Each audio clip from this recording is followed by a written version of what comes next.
ఈ అన్యాయమైన అక్రమమైన అరెస్టులు చేస్తారా మీరు?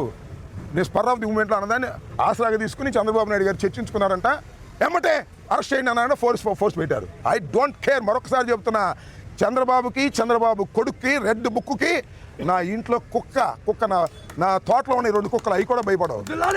అర్థం కదా? మీరు అరెస్ట్ చేస్తే భయపడేవాడిని కాదు నేనని చెప్తున్నా.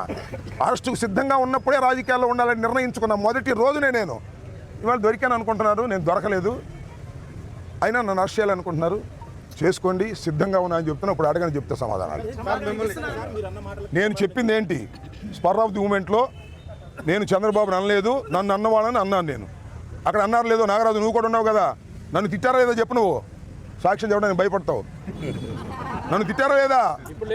ఆ తిట్టిన ఆగు, నన్ను ఇందాక వచ్చింది ఒక లేడీ, ఆ లేడీ వచ్చింది అంటే వాళ్ళు తిడుతుంటే ఆ స్పర్ ఆఫ్ ది మూమెంట్లో ఆగండి, ఒక మానవుడిగా తిట్టకూడదు నేను వాళ్ళని. వాళ్ళు నన్ను తిట్టొచ్చా? నేను తిట్టాను కాబట్టి అది ఫోకస్ అయ్యింది. అది కూడా స్పర్ ఆఫ్ ది మూమెంట్. తిట్టి ఉండాల్సింది కాదు, వాళ్ళు ఎదవలైనా సరే నేను తిట్టి ఉండాల్సింది కాదు. కానీ ఆ క్షణంలో టెంపర్ లూజ్ అయ్యా. అది నా వాస్తవాన్ని ఆవిష్కరిస్తున్నా. చంద్రబాబు అరెస్టుకు భయపడి చెప్పట్లా నేను. ఇది నా పొద్దు నుంచి పీకుతుంది నన్ను మనసులో. ఎందుకురా ఇలా బూతులు మాట్లాడాను? ఆ లేడీస్ నన్ను తిట్టింది కానీ ఆ లేడీని ఎందుకు బూతులు మాట్లాడాను? అక్కడ ఉన్నటువంటి కార్పొరేటర్లు ఎందుకు బూతులు మాట్లాడాను? ఇంత రాడ్లు పిచ్చుకొచ్చారు కదా, నేను అడుగుతా ఉన్నానయ్యా, మిమ్మల్ని అందరినీ అడుగుతా ఉన్నా.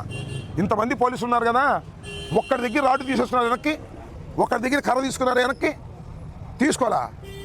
నన్ను మాత్రం చంద్రబాబు అరెస్ట్ చేయమని అంట. వాళ్ళ అబ్బాయిని చంద్రబాబు అరెస్ట్ చేస్తారంట. నేను పారిపోనాయా, ఇంట్లో ఉంటా, వచ్చి తీసుకెళ్ళండి అన్నా. ఇందాక వచ్చారు ఇంట్లోకి, బరబర వచ్చారు ఆ వంశీ సిఐ. మళ్ళీ ఏమంటే ఇప్పుడు వద్దు అనుకున్నారేమో, మళ్ళీ వెనక్కి వచ్చారు.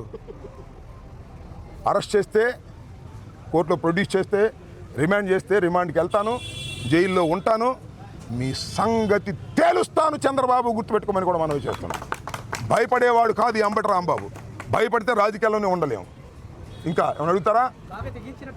తెగించడం కాదు, గత్యంతరం లేక పిల్లిని గదిలో పెట్టి కొడితే ఏమైంది?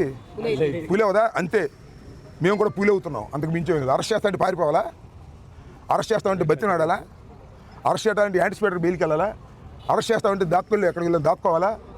అలాంటి తత్వం కాదు నాది. ఫ్రమ్ ది బిగినింగ్ మొట్టమొదటి చెప్తున్నా. తెగింపు కాదు ఇది. పిల్లిని పెట్టి కొడితే పులి అవుతుంది. అదే మా పిల్లలన్నీ పుల్లు అవుతాయి, గుర్తుపెట్టుకోమని మనం చేస్తాం. సార్, కర్రలతో మీ పైన హత్యాయత్నానికి పాల్పడిన వారిని వదిలేసి వాళ్ళ మీద ఏం యాక్షన్ తీసుకున్నట్లేదు. అరే పోలీసులు ఎక్కడ ఉంటే కర్ర పట్టుకుంటే, పోలీసుల సమక్షంలోనే రాడ్లు పట్టుకుంటే, పోలీసుల సమక్షంలోనే పెద్ద పెద్ద కట్టెలు పట్టుకుని మా కారు మీదకి వస్తుంటే నన్ను దిగొద్దని ఆపారు తప్ప వాళ్ళు ఆపారండి?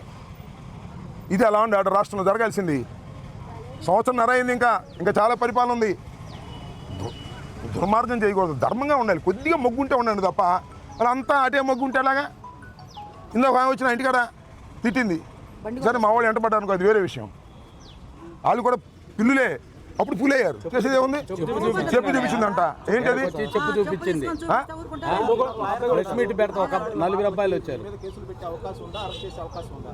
అసలు ఆగమ్మా నువ్వు. చట్టం తెలుసు నాకు, లాయర్గా ఉన్నాను. మన చట్ట ప్రకారం ఈ ప్రభుత్వం పోవట్లేదు. చంద్రబాబు లోకేష్ అరెస్ట్ చేయమంటే అరెస్ట్ చేస్తారు. అరెస్ట్ చేసిన తర్వాత కూడా కేసు పెడతారు. ఇప్పుడు అరెస్ట్ చేస్తారా, ఇంకా 2 కేసులు పెడతారు పాతి. నన్ను ఏ విధంగా నిర్బంధించాలి, ఏ విధంగా జైల్లో పెట్టాలని ఆలోచన చేస్తారు, అంతే కదా. చట్టం నడుస్తుందబ్బా, నాకు అర్థం కాల నాగరాజు. చట్టం నడుస్తుందా? ఇక్కడ నడవట్లేదే. పోలీసు రాజ్యాంగం నడుస్తుంది, రెడ్ బుక్ నడుస్తుంది.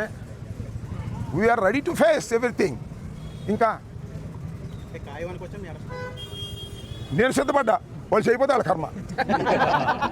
ఎందుకంటే నాకు వచ్చిన నాకు కూడా గవర్నమెంట్లో పనిచేసే కదా, నాకు కూడా సమాచారం ఉంది. చంద్రబాబు ఆదేశించా అంట అరెస్ట్ చేసేయమని. సిద్ధపడ్డా, సిద్ధపడ్డా నేను. వాళ్ళ ఇష్టం, ఇక అరెస్టుకు సిద్ధపడ్డాను. నన్ను తిట్టాడు కాబట్టి అరెస్ట్ చేయమని చంద్రబాబు నాయుడు గారు డీజీపీని ఆదేశించాడు. డీజీపీ వాళ్ళకి ఆదేశించాడు. ఇప్పుడు డిఎస్పీ గారు వచ్చాడు. లేదా డిఎస్పీ గారు ఎందుకు రావాలి ఇక్కడికి? కింద పార్టీ ఎప్పుడు భరోసాగా ఉంటుంది. జగన్మోహన్ రెడ్డి గారు పార్టీ ఇప్పుడు భరోసాగా ఉంటుంది. నన్ను ఎవరు కూడా నేను తిట్టింది తప్పు అని ఎవరు చెప్పమనిలా. నా అంతరాత్మ ఉంటుంది.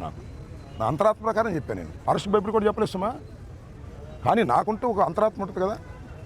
నేను ఈ వయసులో అట్లా తిట్టడం తప్పేమో అని అనిపించింది. వాళ్ళు తిట్టినా కూడా, వాళ్ళు ప్రొవోక్ చేసినా కూడా దాని మీద చెప్పాను, అంతే సింపుల్.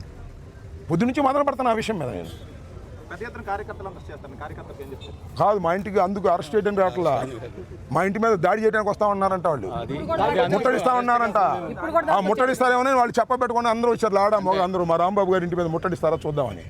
అంతే తప్ప నన్ను అరెస్ట్ చేస్తే వాళ్ళు అరెస్ట్ చేస్తానని చెప్పానండి, అందరూ నాకు నేను ఒక్కనే వెనక్కి వెళ్ళిపోతా, ఒక్కనే సింగిల్గా.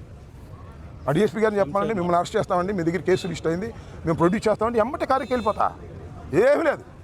నా సెల్ని ఇంటికి అడిచేసి కారుకి వెళ్ళిపోతే వీళ్ళందరినీ కూడా కామ్గా ఉండండి అబ్బాయి, నేను చట్ట ప్రకారం తేల్చుకుంటానని చెప్తా.